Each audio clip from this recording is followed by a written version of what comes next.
ಈಗ ಸಂಭ್ರಮ ಇನ್ನು ಹಚ್ಚ ಹಸಿರಾಗಿ ತಮ್ಮನಂತೂ ನಾವು ಗ್ರಹಿಸ್ತೇವೆ.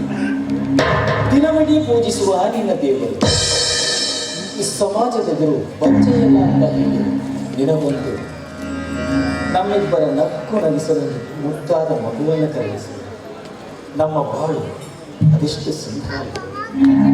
ಹೌದು ಸ್ವಾಮಿ, ಇಷ್ಟು ದಿನ ತಂಗಿ ಮದುವೆ ಆಗಲಿಲ್ಲ ಅಂತಾನೆ ನೀವು ಕೊರಗ್ತಾ ಇದ್ರಿ. ನನಗೂ ಕೂಡ ಮನಸ್ಸಲ್ಲಿ ಅದೇ ಚಿಂತೆ ಇತ್ತು. ಆದರೆ ಈಗಂತ ಅವರ ಮಮ್ಮಳ ಕಾರ್ಯ ಮಾಡಿ ಮುಗಿಸಿದಾಯಿತು.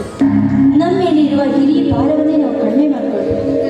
ಆದರೆ ನನಗೆ ಇನ್ನೊಂದು ಕೊರಗು ಅಂದರೆ ಆ ದೇವರು ಒಂದು ಮಗುವನ್ನಾದರೂ ದಯಪಾಲಿಸಲಲ್ಲ. ತಂಗಿ ಮದುವೆಯನ್ನು ಮುಗಿಸಿದ ಸಂಭ್ರಮದಲ್ಲಿ ಮಗುವನ್ನು ಬಲು ಮಾಡಿಕೊಳ್ಳುವ ಮತ್ತೊಂದು ಸಂಭ್ರಮದಲ್ಲಿ ಈ ನಿನ್ನ ಮೊದಲ ಕಂಠದಲ್ಲಿ ನನಗೆ ಪ್ರೇಮನಿಕೆಯನ್ನು ಸುರಿಸಿದಾಗ ಅದೆಷ್ಟು ದಿನಗಳಾಗುವ